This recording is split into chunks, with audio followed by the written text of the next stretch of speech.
नमस्कार. मी नागेश शर्मागत. आज जास्त नाही, थोडा वेळच, कारण आपला जे षष्ठी हवन कार्य आहे, या षष्ठी हवन कार्याविषयी आपण थोडासा चर्चा करूया. दिवस आनंदाचा भगवंत प्राप्तीचा सण हा सेवकांचा आणि षष्ठी हवन कार्याचा, म्हणून यावर थोडासा बोलावंसं वाटतोय. कारण मानताय की बाबा जिंदोजीने एका भगवंताची प्राप्ती केली आणि एका भगवंताचा प्रकट दिन म्हणून आपल्याला हा त्योहार, हा जो षष्ठीचा हवन कार्य आहे, आपल्याला बाबांनी करायला सांगितलं आहे. आणि या षष्ठीचा हवन कार्याविषयी आपण जर बोलायला गेलो तर भरपूर काही आहे, पण आपण थोडक्यात बोलण्याचा प्रयत्न करतोय.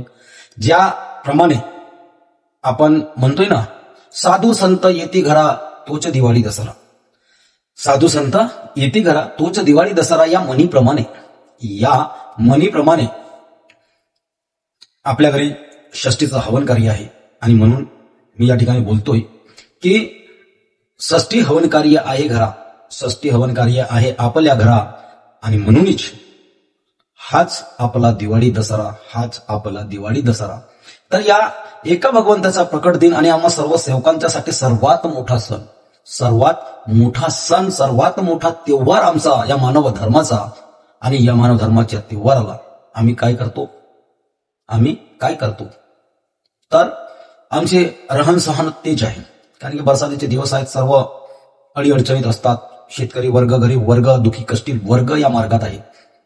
तरी पण आपण ज्याप्रमाणे दिवाळी साजरी करतो, दसऱ्याचा उत्सव मनवतो, होळी मनवतो, मग षष्ठीचं हवन कार्य आपल्या घरी करायला आपल्याला काय हरकत आहे? हा माझं वैयक्तिक मत आहे. आणि माझ्या या वैयक्तिक मताविषयी कुणी काय म्हणतात की लॉजिक लावतो. मी लॉजिक लावत नाही. हा जो निदर्शनास येतो आणि या मार्गाला ज्या विषयी मला समजला किंवा मला मला सेवकांच्या माध्यमातून, मार्गदर्शक साहेबांच्या माध्यमातून किंवा मानव धर्म परिचय पुस्तकाच्या माध्यमातून या मार्गात मी ज्यावेळेस आलो, त्यावेळेस ज्याप्रमाणे मला सांगण्यात आला किंवा मी जो मार्गात आलो त्या दिवशीपासून, हा मार्ग जेव्हा मी पाहिलं त्या दिवशीपासून मी ह्या गोष्टीवर विचार करतो. कारण की मानव धर्म आणि एका भगवंताचा प्रकट दिन, आणि या एका भगवंताच्या प्रकट दिनानिमित्त आम्ही कसे राहतो, आम्ही कसे वागतो, जे सर्वसाधारण हवन कार्य करतो ना, त्याप्रमाणे सुद्धा आपण वागत असतो. तर माझा म्हणायचा उद्देश असा येतोय की हा आपल्यासाठी सर्वात मोठा क्षण, षष्ठी हवन कार्य, एका भगवंताचा प्रकट दिन, मानव धर्माचा सर्वात मोठा सण हाच दिवाळी आणि दसरा आपण म्हणतो. मग सर्वात मोठा भगवंताचा प्रकट दिन साजरा करताना आम्ही स्वतः मोठे होऊन, स्वतःचा मन मोठा करून साजरा का करत नाही? आम्ही आपल्या रहन सहन मध्ये त्या दिवशी मोठेपणा का दावत नाही? कपडे घ्यायला मी कुणाला म्हणत नाही. षष्ठीचा हवन कार्याला मी कपडे घ्यायला कुणाला म्हणत नाही की तुम्ही कपडे घ्या, दिवाळीला घेता तसे या षष्ठी हवन कार्याला कपडे घ्या, पण घेतल्या पाहिजे. नाही जमत तर किमान साफ सुथरे कपडे आपण घालायला पाहिजे. कमीत कमी प्रेस लावलेले आपण कपडे घालायला पाहिजे. दिवाळीला कर्जा काढून कपडे घेतो, याला त्याला पैसे मागून फटाके घेतो, आपल्या घराची रंगरांगोटी करतो, आपल्या घराला साफ सुथरा करतो. मग षष्ठीचा हवन कार्याच्या दिवशी मग आपला घर साफ सुथरा का नाही? आपला परिसर साफ सुथरा का नाही? आपल्या नाही पेंट लावलं घराला तरी चालेल, पण कमीत कमी झाडा आहे, या जे काही आहे तो आपण काढू शकतो. नवीन कपडे न घेता प्रेस मारलेले कपडे घालू शकतो. पंचपक्वान न करता, दिवाळीला वेगळा करतो. पंचपक्वान न करता थोडं तरी व्यवस्थित आपण, म्हणजे हा जो सण आहे, ज्याप्रमाणे दिवाळी आणि दसरा करतो त्याचप्रमाणे आपल्याला हा त्योहार करायचा आहे. कारण की हा आपला सर्वात मोठा दिवस आहे, सर्वात मोठा आणि सर्वात खुशीचा दिवस आहे. मी पाहिला जेव्हा मी साध्या कार्यात होतो, मार्गात येण्याच्या आधी सुद्धा मी पाहिलं आहे की षष्ठीचा हवन कार्याच्या दिवशी सेवकांमध्ये काही उत्साह असते त्या दिवशी.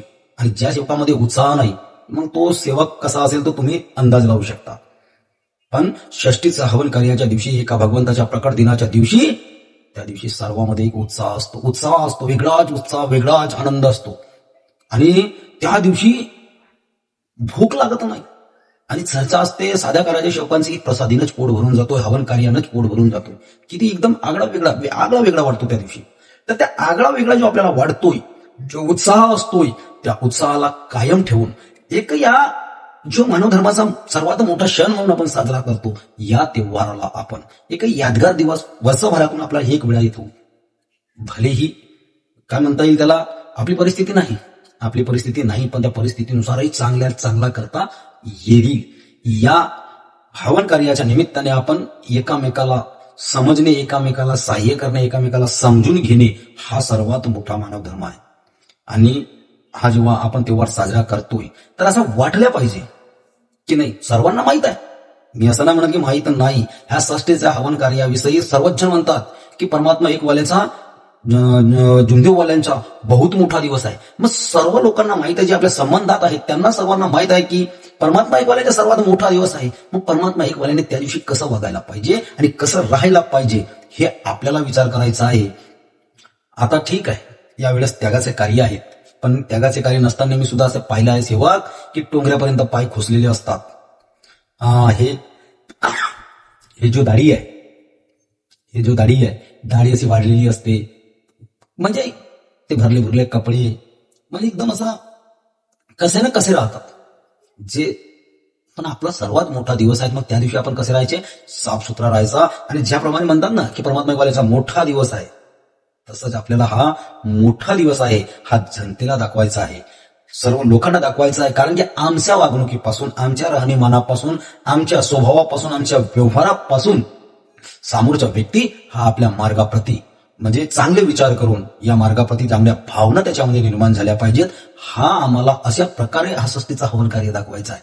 खूप देवबाजा करत दिखावबाजी नाही करायची आपल्याला, खूप दिखावबाजी नाही करायचं, दिखावा नाही करायचा, पण चांगल्या प्रकारे करता येईल असं आपल्याला हा षष्ठीचा हवन कार्य साजरा करायचा आहे. आणि म्हणून या ठिकाणी म्हटलं होतं, दिवस आनंदाचा आपल्यासाठी, आपण सर्व सेवकांसाठी दिवस आनंदाचा, भगवंत प्राप्तीचा सण हा सेवकांचा आणि षष्ठी हवन कार्याचा. एक मन होती, पहिले म्हणायचे साधू संत येती घरा तोच दिवाळी दसरा, आणि म्हणून त्या मनीप्रमाणे षष्ठी हवन कार्य आहे आपुल्या घरा, म्हणून हाच आपला दिवाळी दसरा.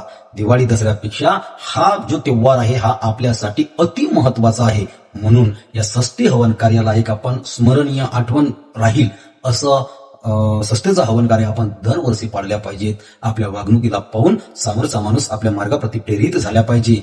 एवढंच बोलतोय. आणि जर माझं बोलणं आवडला असेल तर माझ्या व्हिडिओला लाईक करा, कमेंट करा, शेअर करा आणि माझ्या चॅनलला सबस्क्राईब करा. इतकेच बोलतो, आपल्या शब्दांना विराम देतो. सर्वांना प्रेमपूर्वक नमस्कार जी.